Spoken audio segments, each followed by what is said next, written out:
Good morning to all my dear students. Welcome to the virtual class of FOM Fundamentals of Management. In this lecture, we are going to start our third module. Third module name is Organizing and Staffing. Okay, this is our course content or the syllabus. Okay, like here. Which point we have to learn in third module, like organizing and staffing, like concept and definition of organizing.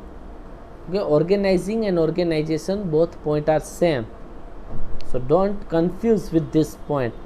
And like this point we have learned under the third module. Okay, like flow of presentations.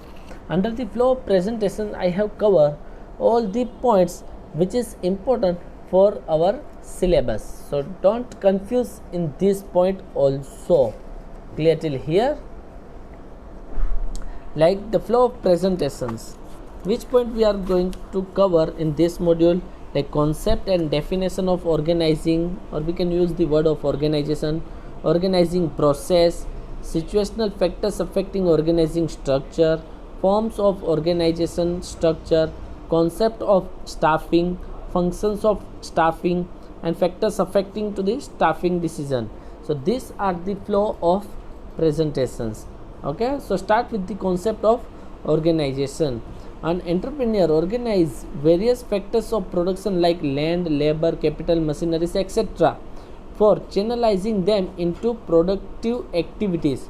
The product finally reach consumers through various agencies.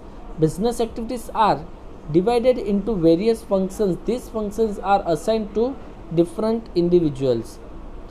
Various individuals' efforts must lead to the achievements of common business goals. Organization is the structural framework of duties and responsibility requires of personnel in performing various functions with a view to achieve business goal through organization. Management tries to combine various business activities to accomplish predetermined goal. Okay, here we can say that organization is nothing but one type of firm, and the second name of the organization is, it is the structure. It is the structure of place of work, place of performance. It is the authority and responsibility. It is the related to the goal, etc., etc. work cover under the organizing. Organize means gothavu, vyavastha karvi. Okay, so this is the basic concept of organization. Clear till here? Okay, in non-professional language, the term organization is used with reference to an institution, a government body, a business unit, a private firm, etc. However, in management context, the term organization is quite different. In management, the term organization means a basic function followed by the managerial functions of planning. While creating the phase of planning, managers define what is to be done. The next issue that is dealt is who will do it. Thus, if planning focuses on the aspects like what to, organizing focuses on how to do it and who will do it. Since a number of people carried out the work in a unit, a manager has to decide who will do a specific work, whom to assign the work, and to clear out the relationship among the people working in a unit. This study performed by the manager is organizing. This involves analysis of activities to be performed for achieving the organizational objective. A manager in the unit group perform these activities in a set of work, divide into different divisions, sections, departments, so that these can be assigned to different individuals by allocating them with proper authority in order to carry out work effectively. Many a times the term organization and organizing are used interchangeably. Before it creates ambiguity, let us clear the relative meaning of this term. The term organization is used in many ways. It means different things to different people. Currently the term organization is used in following way, like it is used as an entity, as a group of people, as a structure of relationship, as a process by which employees, resources and tasks are related in specific way to achieve specific goal. The word organization is thus used to show the static structure as well as dynamic process to achieve some objectives. Okay, so organization is nothing but we have to decide who will do what, how they will perform, where he will perform, where to he will give answer, so etc, roles and responsibility, place and working condition decided, it's called organizing or organization. Clear the concept of organization in a simple word we can say that કોણ ક્યું કામ કરશે, ક્યારે કામ કરશે, કેવી રીતે કરશે, કોણ ક્યાં રિસ્પોન્સિબલ છે, કોણ કોને જવાબ આપશે, કોની અંડરમાં કામ કરશે, એ આખી વ્યવસ્થા ડિસાઇડ કરવાની પ્રોસિજર એટલે organisation.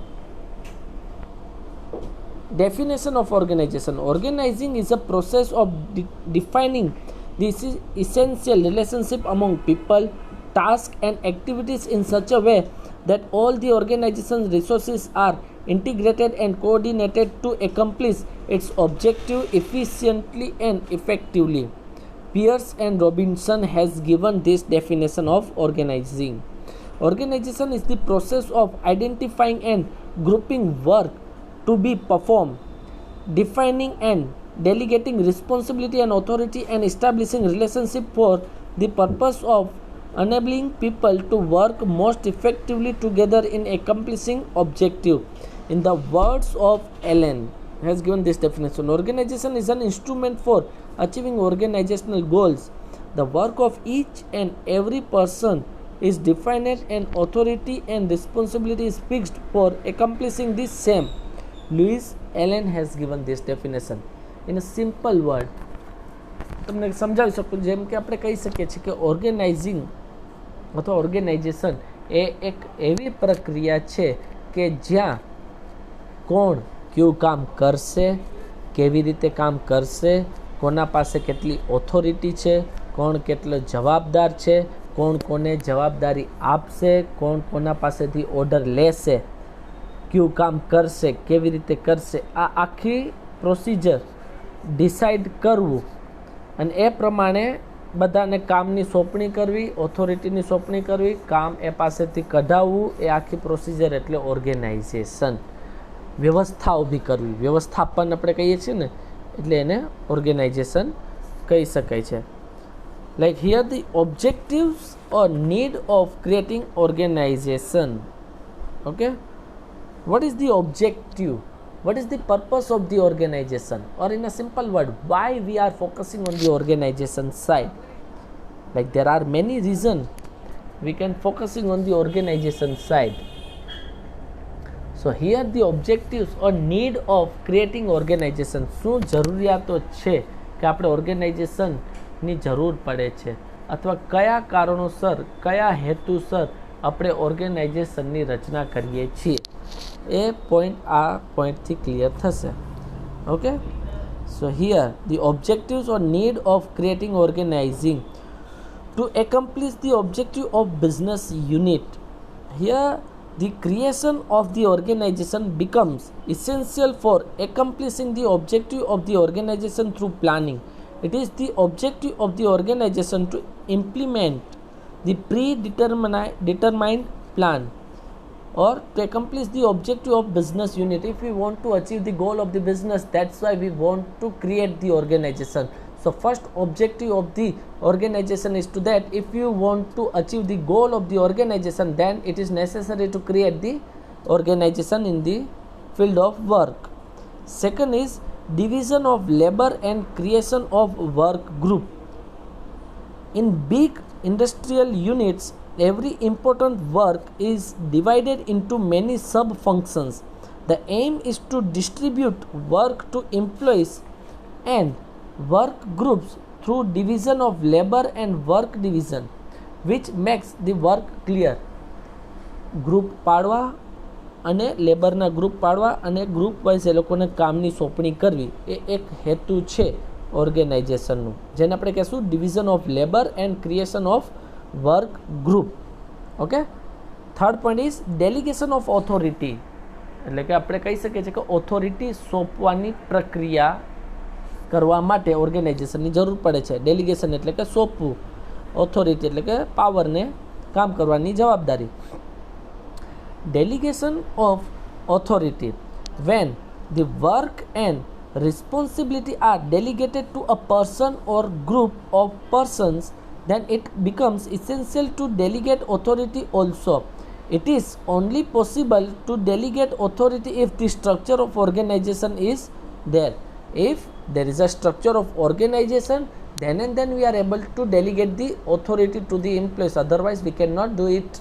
So it is the objective of creating the organization to delegation of authority, એટલે કે સત્તાની સોંપણી કરવી, પાવરની સોંપણી કરવી.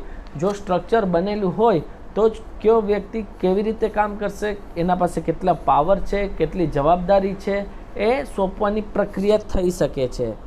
સો ડેલિગેશન ઓફ ઓથોરિટી એટલે કે પાવરને ઓથોરિટી સોંપવાની પ્રક્રિયા એ ઓર્ગેનાઇઝેશન થ્રુ જ પોસિબલ છે. તો આ બી એક ઓબ્જેક્ટિવ છે કે બધાને કામ સોંપીએ છીએ તો એ કામ કરી શકે એ બદલ એને ઓથોરિટી પણ સોંપવી જોઈએ. Fourth point is coordination. Different person and department are delegated authority and responsibility through work division. Hence to maintain harmony among them is the objective of the organization. સંકલન રહેવું જોઈએ ને, સંકલન માટે પણ ઓર્ગેનાઇઝેશનની જરૂર પડે છે. બધાને પોતપોતાના કામ અને જવાબદારી સોંપીએ છીએ, પછી એ કામ અને જવાબદારી માટે સંકલનની જરૂર પડે છે, જેને કોઓર્ડિનેશન કહીએ છીએ. ઓકે. સો કોઓર્ડિનેશન બી પોસિબલ ક્યારે થાય? જ્યારે ઓર્ગેનાઇઝેશન હોય ત્યારે, બાકી પોસિબલ થાય નહીં. Fifth point, objective of preventing disorganization. Preventing એટલે કે રોકવું, ડિસઓર્ગેનાઇઝ થઈ જવા, અવ્યવસ્થા ઊભી થાય, અવ્યવસ્થાને રોકવા માટે પણ વ્યવસ્થા ઊભી કરવી જરૂરી છે. આ એક એનો ઓબ્જેક્ટિવ છે. ડિસઓર્ગેનાઇઝેશન એટલે કે અવ્યવસ્થા, રોકવું. પ્રિવેન્ટિંગ એટલે રોકવું, એનો ધ્યેય છે કે અવ્યવસ્થાને રોકવું. ઓર્ગેનાઇઝેશનનું ધ્યેય છે કે અવ્યવસ્થાને રોકવું. So objective of preventing ડિસઓર્ગેનાઇઝેશન.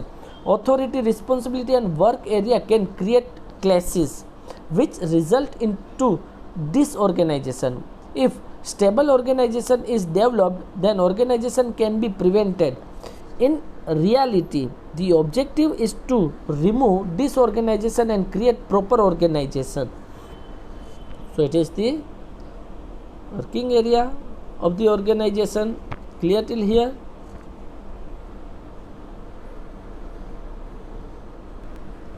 Now the next point is functions of organisation. Functions, કાર્યો બી કહી શકીએ આપણે છે. ઓકે. ફંક્શન્સ એટલે કાર્યો બી કહી શકીએ. So functions of organization. So this are the main 5 important functions of organization. Which are these 5 organization functions? Is deciding the activities, grouping of activities, duty allotment, delegation of authority, defining relationship. These are the important functions of organization. અથવા આપણે કહી શકીએ છીએ કે ઓર્ગેનાઇઝેશનના મહત્વના કાર્યો. Okay. So first, deciding the activities. It is the first functions of the organization that they have to decide which activities they want to perform in the organization. Okay. So here the structure of organization helps to decide the various types of activities to be conducted by the unit member. The entire work is divided into various parts and again each part may be subdivided. This is ultimately done to achieve the objective of organization. So here the first functions of the organization is to that decide the activities. There are many activities which unit has to perform in the working area, but which activities actually they want to perform, which goal they actually want to achieve in the organization. So it is the part of the organization to decide which performance they want to perform in the organization or which activities actually they want to perform in the organization. Okay. Organization as a firm, we can use the word organization as a firm or as a unit and organization as a vyavasthapan. Okay, and as the management definitions, it is the vyavasthapan, but in a general term we are using firm as an organization. Clear? Second one is grouping of activities. Grouping of activities is also functions of organization. The next functions that follow after deciding the activities, it is that the identical activities can be grouped together under the responsibility of one department. Example, the marketing department may undertake the activities like selling, advertising, channel distributions, etc., etc. Grouping means in the first functions we have decided that which types of activities we actually want to perform in the organization. Now in the second point of view, we can say that we have to merge the similar work in a group wise. For example, the students who are from the TY group, we are putting them in a TY department only. The students who are coming from the SY group, we are putting them in a SY group only. So we can say that there are many activities we are performing, but the similar activities we can group in a one activities. So different activities put in a group wise activity. So grouping of activities is possible with the help of organization. So it is the functions of organization to grouping of activities. For example, we have decided we want to perform etc., etc. work like marketing work, finance work, HR work, production and operation work. So we have decided these are the four group of the activities, and sub activities are multiple. So as per the sub activities, we have to put the similar work in a similar group. For example, in a marketing side, we put like selling point, advertising point, channel distributing point. We can group this point in a single point, which is called marketing group. Okay, so as per the group wise, we have to decide the activities, or we have to grouping these activities in a single group. Third point is duty allotment. Duty allotment is nothing but delegation of authority and responsibility, which we have learned in a delegation of authority point. Duty allotment is nothing but we have to allot the work to the employees, that which work he or she have to perform in the organization, which work actually they have to perform in the organization, which we have to decide. So here we can say that duty allocation, કામની જવાબદારી સોંપવી, આ બી એક important functions છે ઓર્ગેનાઇઝેશનનું. સો કોને કેટલું કામ સોંપવું, કેવી રીતે કામ સોંપવું, ક્યારે કામ સોંપવું, એ કામ સોંપવાની પ્રક્રિયાને ડ્યુટી અલોટમેન્ટ કહે છે, જે એ ફંક્શન્સ છે, કાર્ય છે કોનું, ઓર્ગેનાઇઝેશનનું. Fourth point is delegation of authority. જેને જે કામ સોંપવામાં આવ્યું છે એ કામ કરી શકે, એ બદલ એને ઓથોરિટી પણ આપવાની જવાબદારી બને છે, એને પાવર આપવાની જવાબદારી બને છે. સો જેને જે કામ આપેલું છે એ કામ તે વ્યક્તિ બરોબર રીતે કરી શકે, એ બદલ એને જે બી ઓથોરિટી આપવામાં આવે છે, એને જે બી પાવર આપવામાં આવે છે, એને જે બી જવાબદારી સોંપવામાં આવે છે, એને ડેલિગેશન ઓફ ઓથોરિટી કહે છે. ઓકે, અને એ એક ઇમ્પોર્ટન્ટ ફંક્શન્સ છે કોનું, ઓર્ગેનાઇઝેશનનું. Clear? So delegation of authority is nothing but giving the power and authority to the person who have allotment the duty in the organization. Last point is defining relationship. Here we have to define the relationship. The relationship between the group members should be clearly defined when they are working together to achieve the common objectives. Only if relationship is developed, one may come to know about his superior and the subordinates. He will come to know about from whom he is to get the order and to whom he is responsible. જે વ્યક્તિને ખબર હોય કે મારા ઉપરી અધિકારી કોણ છે, મારા નીચેના અધિકારી કોણ છે, મારા સબોર્ડિનેટ કોણ છે, તો એ વ્યક્તિ સારી રીતે કામ કરી શકશે અને કામને અંજામ સુધી લઈ આવી શકશે. તો અહીંથી આપણે કહી શકીએ છીએ કે કોણ મેનેજર છે, કોણ સબોર્ડિનેટ છે, કોણ ફોલોવર્સ છે. તો રિલેશન ફિક્સ થઈ ગયા, રિલેશન ડિસાઇડ થઈ ગયા, અને ડિફાઇન બી, પ્રકાશિત બી થઈ ગયા, ક્લિયર બી થઈ ગયા. તો આ પોઈન્ટ બી કોની અંદર થાય છે, ઓર્ગેનાઇઝેશનની અંદર થાય છે. So it is defining the relationship. Clear? So that's all for today's lecture. Next point we will learn in the next lecture, like characteristics of the organization we will learn in the next lecture. If any students have any doubts in this point, please feel free to ask. I will solve all your doubts in the next lecture. That's all for today's lecture. Thank you.